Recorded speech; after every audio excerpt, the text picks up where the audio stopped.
Hello friends. Welcome back again on the Consistency in Silence YouTube channel.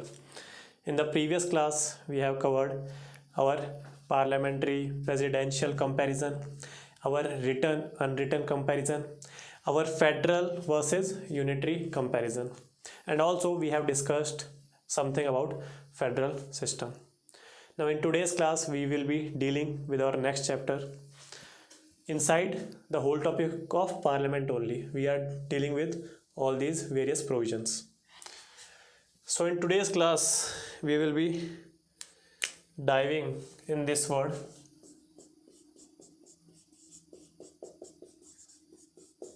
basically federal.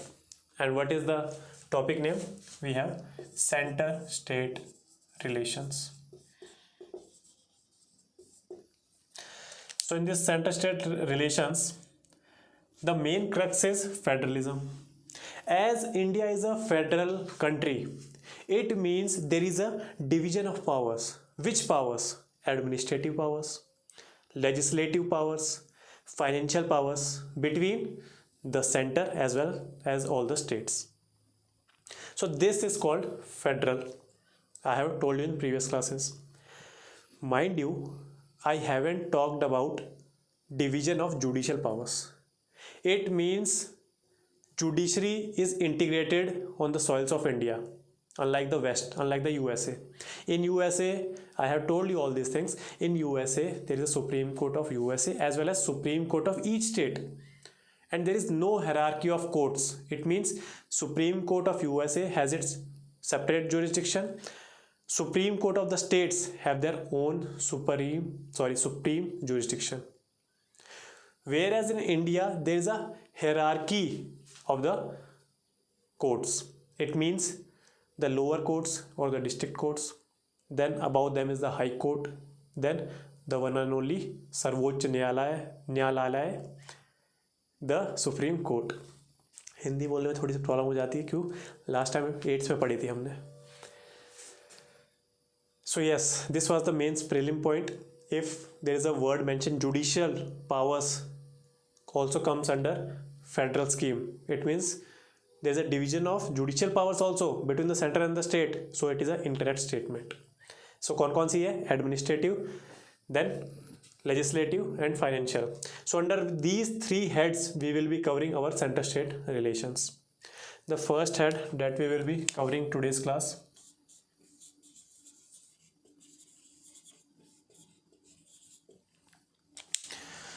Now these legislative powers has been divided between center and states. So उसी के pointers हम लिखेंगे. The division of territorial powers. The division of subjects power. Subjects are mentioned in Schedule 7 of our Constitution. Why Parliament is supreme over states? Mind you, this thing we have covered in our previous lectures. चलो बाद में देखते हैं, एक साथ ही बता दूंगा. And centers दखलंदाजी in state legislative process. So यहाँ क्या है वर्ड? दखलंदाजी. ठीक है. So in these things we will be covering our today's class. छोटी रखेंगे, छोटी छोटी क्लासेस में पूरी पॉलिटी ख़त्म कर देंगे. Starting from the territorial legislation और jurisdiction. दो चीज़ें हर जगह. क्यों? फेडरल फॉर्म ऑफ गवर्नमेंट, हर जगह दो चीज़ आ जाएंगी, centre, states. What is the territorial jurisdiction of center? Parliament has the capacity to pass a law that will be implemented throughout the territory of India or any part of India. That is the parliament's or center's jurisdiction. State की, of course, the states has the capacity to pass a legislature which will be implemented on the soils, on the territory of the state and not throughout the India. Throughout the India तो होगी नहीं.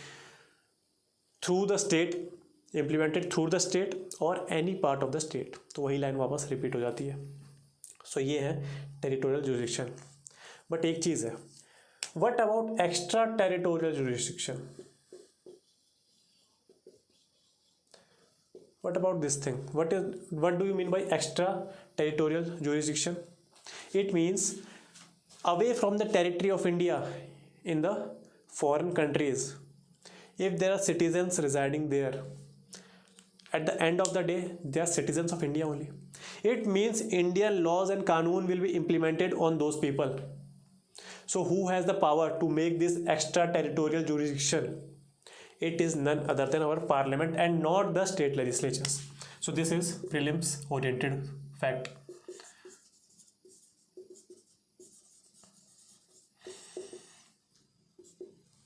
Only parliament has this power, but parliament is not all powerful in this territorial jurisdiction. कैसे हमको पता है? देखिए, आपको बाद में समझ आ जाएगा ये. Schedule 5, Schedule 6. In some of the UT and not all of the UT, the president has the power to issue some administrative directions. I think 4 UTs are there. हमको याद करने की जरूरत नहीं है. प्रीलिम्स में क्या आ सकता है? All president can make laws and regulations for all the UTs of India. So it is incorrect. Only 4 UTs are there. So these are some of the restrictions on the legislative power of the parliament. और अलग तो है ही, basic structure doctrine है, but we are focusing upon territorial jurisdiction. Subjects यहाँ कितने आ जाएंगे? देखिए, union covering 100 subjects, like defence हो गया, ये सब करेंसी हो गई, डिफेंस हो गया, states 61 subjects, like public order, health and sanitation. In this pandemic time, these all subjects were in news, health and sanitation, so it is a state subject. Prisons in state list. ठीक है. Then comes the concurrent list. It has 52 subjects. One main prelims oriented fact here, 42nd Amendment Act. Again, this 42nd Amendment Act is such huge amendment that it is called a mini constitution. So इसके बहुत सारी चीज़ें. 5 subjects have been transferred from union list to concurrent list. What are these 5 subjects? Justice का weight, education का weight, education का weight कितना है in the administration of justice? ये जाके पूछो फॉरेस्ट के एनिमल से. एजुकेशन का वेट कितना है in the administration of justice?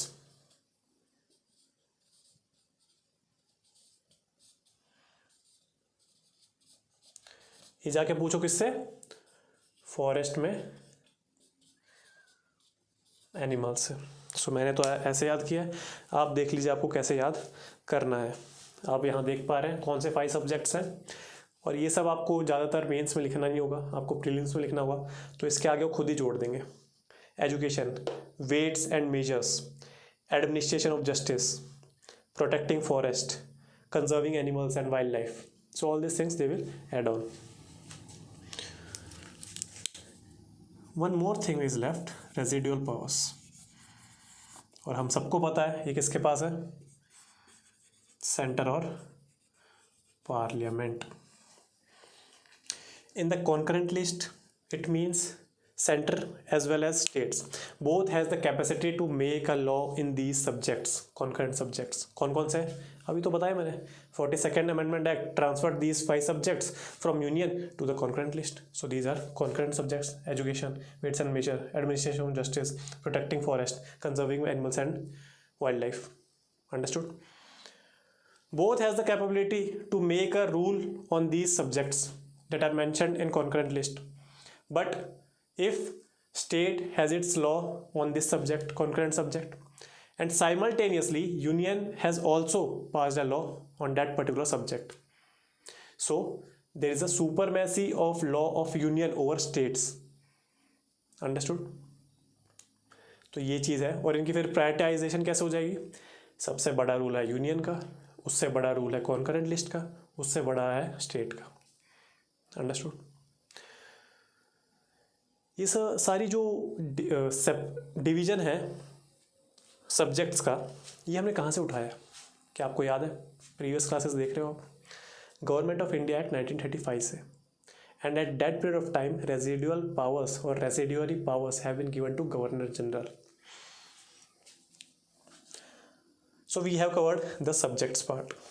Now coming to parliament is greater than states. It means parliament, there are 5 ways in which parliament can foray into the territory of state list also.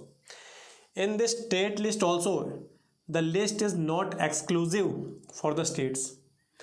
Parliament in 5 conditions can penetrate into states jurisdiction. ये क्या है, ये ऐसे ही line मैंने आपको previous classes में बोली है। तो ये क्या है जल्दी से देख लेंगे। 249, 250, 252, 253, 365 याद आ रहा है, पढ़ाया था। Rajya Sabha can pass a law by special majority if it is in the interest of nation. This law will be applicable for only 1 year and extended till n number of times. In this particular case, as Rajya Sabha, the parliament itself giving the power to make legislation on the state list, it means state has also powers to legislate on those subject. It just simply means parliament law will prevail, just like a concurrent list. It is a state subject. Rajya Sabha, the upper house of the parliament, is satisfied that it is in the interest of nation that parliament should legislate on this particular specific space subject, provided it is in interest of nation, passed by special majority. So then parliament assumes the power to legislate over that specific state subject. It means state also has the power to legislate on that particular state subject. Simply put, central law will have a dominance over the state law. 250 ये सब पढ़ाया हुआ मैंने पिछले classes में. 259 249 Rajya Sabha. 250 national emergency, parliament has acquires concurrent legislative powers over state subject, that is 250. 252 if 2 or more states authorize the parliament that please pass a law, please legislate the law on this particular state subject, so parliament has the ability or capacity to legislate on that particular state subject. So what is the difference between 249 and 252? In this thing, the states are approaching to the parliament and giving their power of legislative process to the parliament. It means now in 252 the states don't have the capacity to legislate over that specific state subject, because states ने power दे दी है, प्रदान कर दिया parliament को.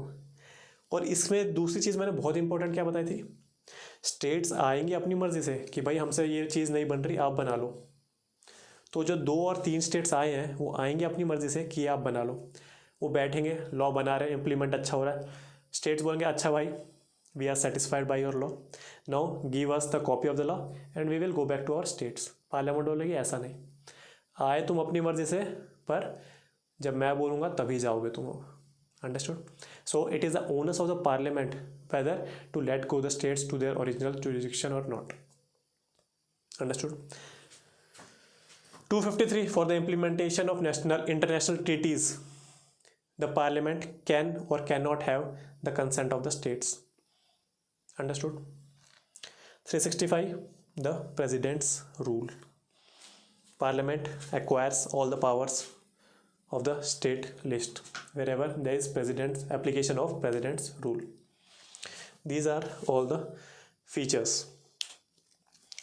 The last thing, centers हक्षातेव, एक word होता है ना हश्कतेव, या ऐसा वो कोई हिंदी वर्ड होता है. तो दखलंदाजी ज़्यादा अच्छा वर्ड है. दखलंदाजी स्टेट लिस्ट. कभी कभी ऐसा होता है जो लेजिस्लेटिव प्रोसेस होता है स्टेट का, उसमें भी दखलंदाजी करता है कौन, हमारी पार्लियामेंट। कैसे? There are some bills which require prior president consent before tabling it in the state legislature. Understood? So इसका कोई एग्जांपल है कि if you want to put some restrictions on the trade and commute in the state or between the states, so for that particular bill you have to acquire the prior president consent. So this is one of the arena. Second thing, the president has the veto powers over these state bills. All the state bills? No, not all the state bills, but some of the state bills. So president has three kind of vetoes. We will study in president chapter. Suspensive veto है, pocket veto है, absolute veto है. तो ये president की power है, ना कि parliament की. This is the power of president to veto over some state bills. तो आपने दो पढ़ लिए. प्रेसिडेंट की कंसेंट चाहिए प्रायर. प्रेसिडेंट वीटो यूज़ कर सकता है कुछ स्टेट बिल्स में. No third thing is during the financial emergency. क्या कर सकता है? प्रेसिडेंट कर सकता है कि मनी बिल को डिफर कर दे या उसको वापस भेज दे. अंडरस्टूड? सो ये कब होता है? फाइनेंशियल इमरजेंसी, एक पर्टिकुलर टाइम पीरियड में हो सकता है. एक चीज़ और सुन लीजिए जाते जाते. In this subjects part in union states and concurrent list,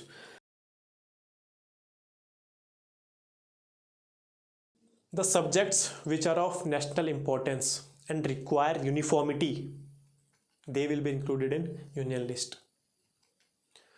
The subjects which are of local as well as regional importance and diversity can be provided to the states, these will be included in states list. And concurrent list, yes, the uniformity is necessary or can be achieved, but it is not important. Understood? So आपकी priority तो है concurrent list में, ऐसे subjects की priority तो है कि वो यूनिफॉर्म हो जाए, but it is not a fixed rule कि हमको वो यूनिफॉर्म ही चाहिए. सो डेट्स वाई जैसे एजुकेशन हो गया, वेट्स एंड मेजर्स हो गया, एडमिनिस्ट्रेशन ऑफ जस्टिस हो गया, फॉरेस्ट और एनिमल्स पे जो लॉज होते हैं उसमें yes we require uniformity but it is not a obligation on us. So those subjects will be given under concurrent list. Such a division of list और subjects in the schedule 7, it has been word होता है बहुत अच्छा, यूलोजाइज्ड. I think यूलोजाइज्ड है. तो ये eulogise किया गया है किससे? Sarkaria commission. In 1983-1987 this time period commission has been constituted, that is Sarkaria commission. So सीधा आपको यूपीएससी एग्जाम्स में बोल भी सकते हैं, Sarkaria commission is the commission constituted with the which of the following. So इसमें सेंट्रल स्टेट्स रिलेशंस, और इस सरकारिया कमीशन के बाद ही आई थिंक 2004-05 में आएगा पूंची कमीशन, तो वो भी सेंट्रल स्टेट्स रिलेशन पे था. This is our legislative head class. In the next class we will study the administrative and in the next we will study the financial head. So तब तक अगर आपको कंसेप्ट समझ में आ रहे हैं, please like this video, share it with your friends and subscribe to our YouTube channel. तब तक के लिए गुड नाइट, जय हिंद.